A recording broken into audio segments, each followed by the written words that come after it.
embark on some good exercises. As you recall, the enemy of good theater is you not being able to disappear. What do I mean by that? It means all the little dumb things that remind us you are not this character, you're you. Like fidgeting with your glasses, or messing with your hair, or rocking back and forth, extraneous motion, nervous tics, scratching, itching,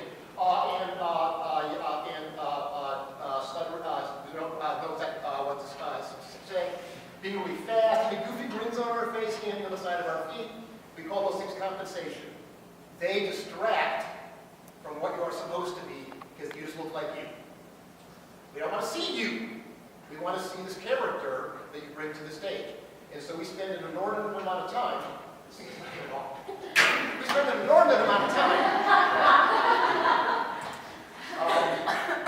working on this idea of we're going to battle compensation. We are going to learn to control ourselves.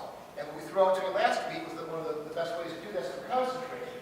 We can concentrate on dumb things. There's useful things you can concentrate on. That's really the goal of this next hour. I'm not going to compensate. I'm going to count backwards from 10. Well, that's creative. You know.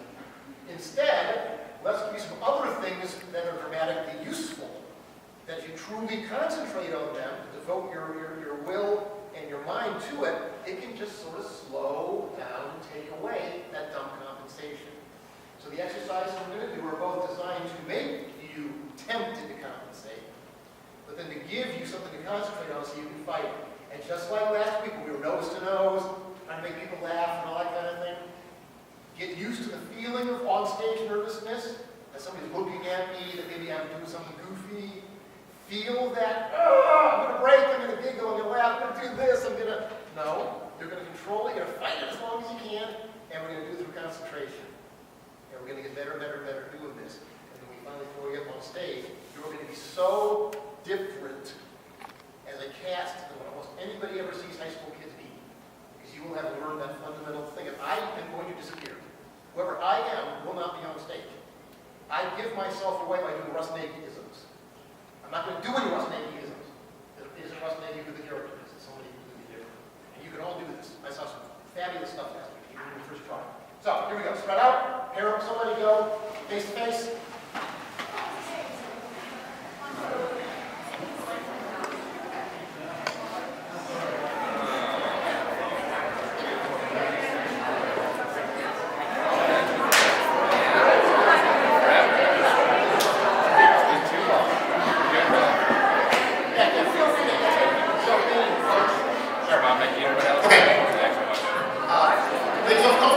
Sit down, face the other person, walk around, sit down.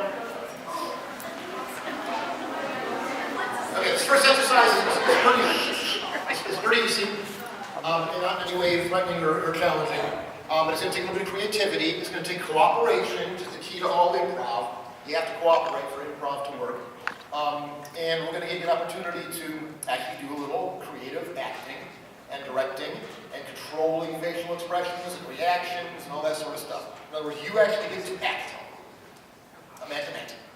And a dramatic rehearsal. Very simple. One of you is going to decide who's going to start, and you are going to create invisible props. Anything you can't imagine. You can't ever say what it is. But by your handling of it, your reaction to it, what it smells like, any way that you communicate what that thing is, you create it, you communicate it, you offer it to your partner. Partner, if you don't know what it is, don't take it. Make them continue to refine it so that you know you're not getting a prickly animal that's about to take a dump in your hand. Okay? I'm not taking that. Okay? So, they're going to create something, start with little things. We don't want to have your elephant be your first thing that you're going to try.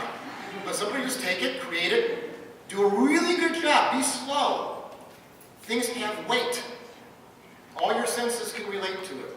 And then when you get it, hand it to the other person takes it exactly the way it is, then they can stretch it, moosh it, flatten it, do whatever they want, turn it into their prop. So what's going to happen is you're going to start with real simple little things, and then you can start realizing the possibilities you have. This prop can make you happy. This thing can make you really sad. This thing can be really hot. you can start to interact with this prop, and that's when your prop becomes real. If I sit here and go,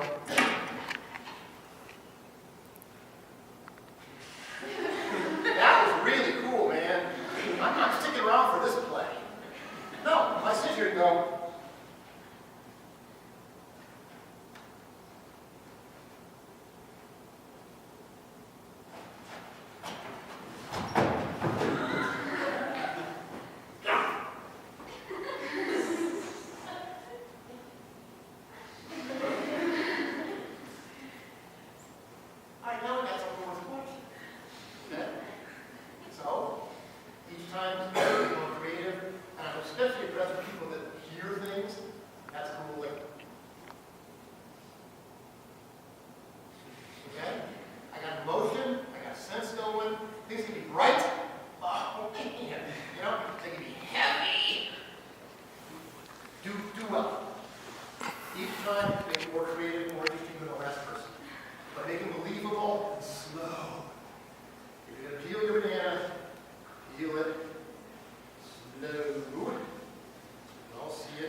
the audience, you have a great opportunity to mirror the emotion of the person who's acting. If they're really happy about their prop, be happy with it. If they're really concerned about their prop, if they think it stinks, you think it stinks. In order to cooperate with what your performer's trying to give you.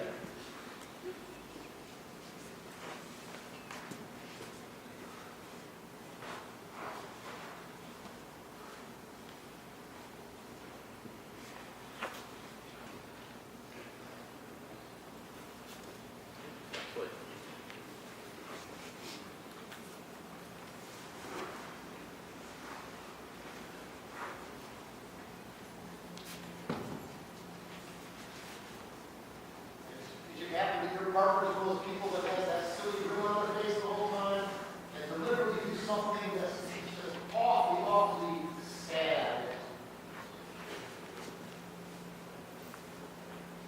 Try to get them to change their expression.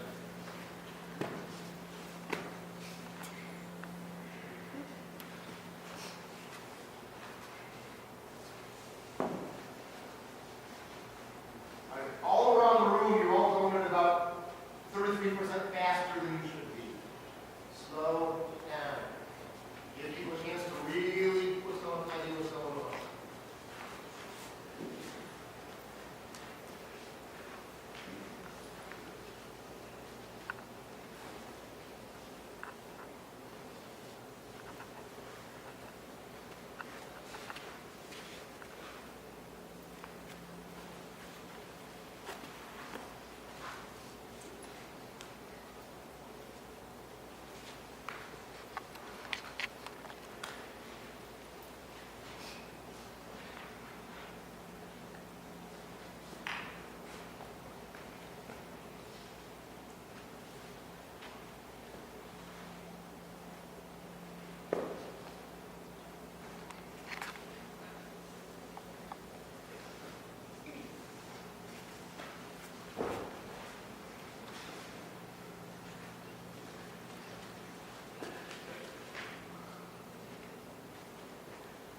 Okay, good. Stop. Talk to your person and your the actor.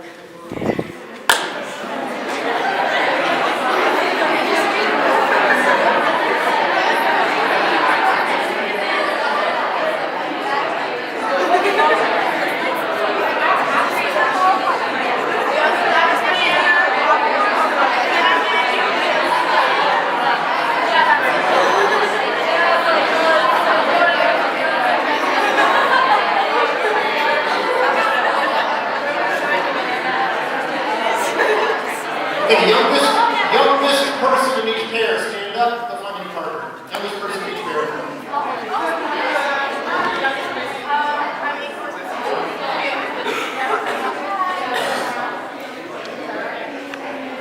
Little uninteresting things.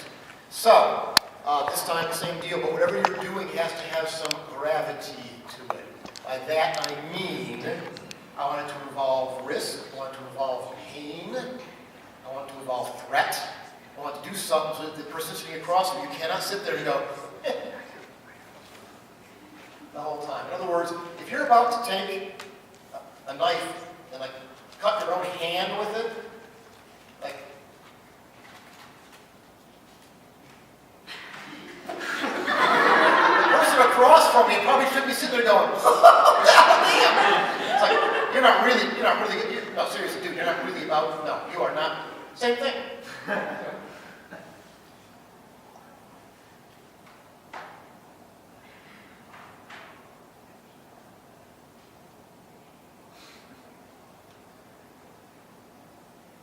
Burn my little finger too. Okay. I want some stuff, some gravity. I want some try to save something that's dying. I want something where there's absolutely no reason why the person watching you get anything on their face other than fear, concern, disbelief. I want to see a smile in the room. Because that's easy. This is going to make you compensate. So, for more creativity, go.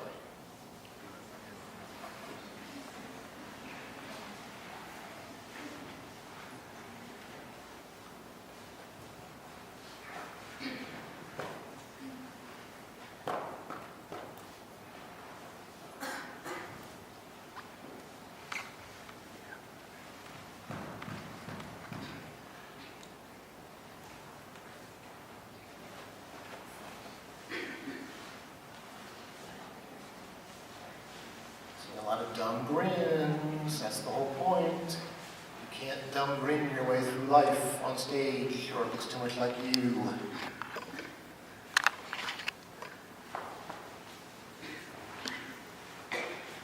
I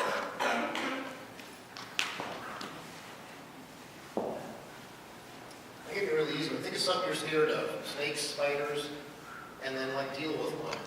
Show us how absolutely terrified you are of snakes or spiders or mice or whatever the case may be.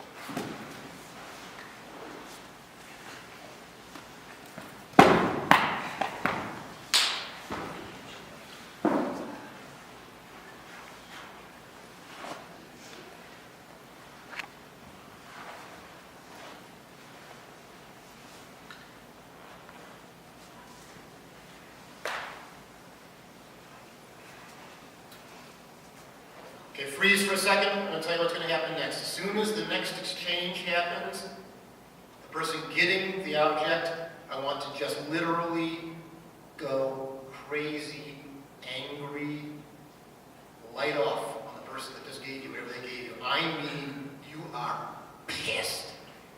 I want to see genuine, honest to goodness. I can clean your club right off. I want to see real, honest to God anger right when you get the prop next for whatever reason you want to come up with. I want you to be really hostile. You can't touch the other person. Go.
because Jesus is dealing with laying on his back, getting things in the cross ready to go. And we really don't see much for several seconds while they get him rigged up so that they can raise him up on the cross. You can literally make this audience so nervous and so uncomfortable so that the impact of suddenly seeing a guy up on a cross with nails through his hand is literally like you take the breath out of the audience. You have the power to do that if you can do what we just practiced well. You can collectively build such a level of terrorized anticipation, disgust, fear, that people will literally, like if somebody bumped them, they would jump. You all can do that simply through your faces and how you act. That's the power that we have on stage. If we can get past ourselves and not in the face of conflict go, oh, I'm trying not to laugh. You're so silly. Okay? That's the challenge. It's this self-control mastery thing. Okay, go find your partners, more or less your size, go. And then exactly your size, a close session.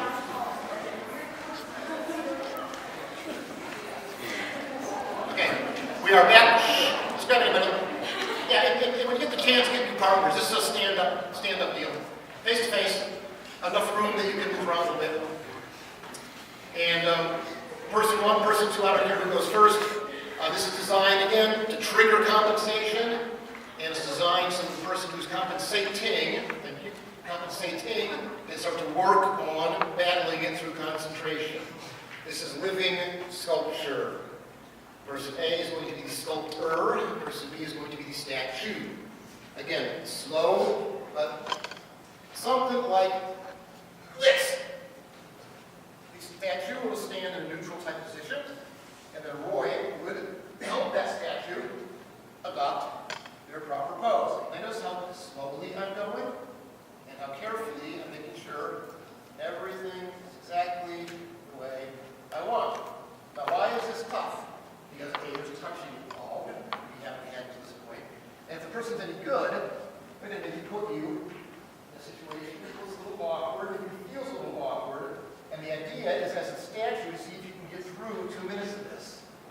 And if you're doing really, really good, Roy has permission to try to sit in, you will do the sheets if you want, and stuff to see if we can get to know what to compensate, and know this and there to say, okay, I got lots of things I can concentrate on here. Principally, I can focus on every single one of these muscles that I have been put in this position. And I really sit and think about those and concentrate on those and really hold those. I've got something going on, so I'm not going to start people or laughing. You can go away goofy and try to go around. Statues, just stand in a neutral position. I was really appreciative for the sake of propriety, no inappropriate touching. I'm pretty sure those parts of your body can't be sculpted anyway, so. All right, go.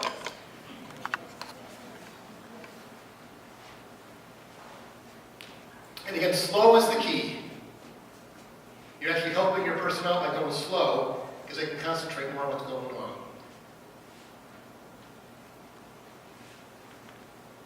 And be kind. Don't make them stand on one foot too long.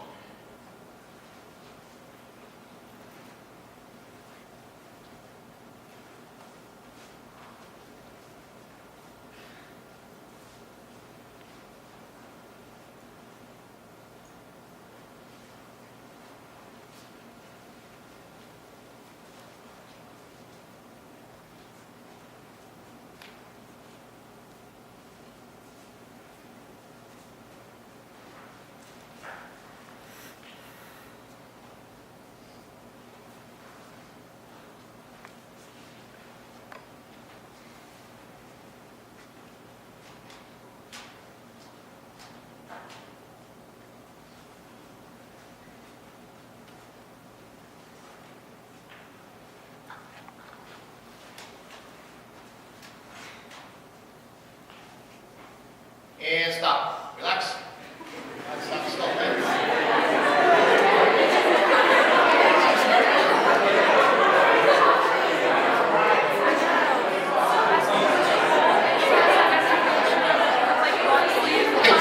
Train rolls. Since the sculptor, sculptee was first, you now get an extra challenge. Is that I don't want to see these sculptors compensating either. So even if you're doing something ludicrously funny, unless you're going to try to specifically, through being goofy, get your person to break, but take your sculpture seriously. This is an important piece of art here. So the dumb little grins, I can't believe I'm doing this. You could be working on that too. So trade rolls. You're about to sculpt in the direction and go.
Relax.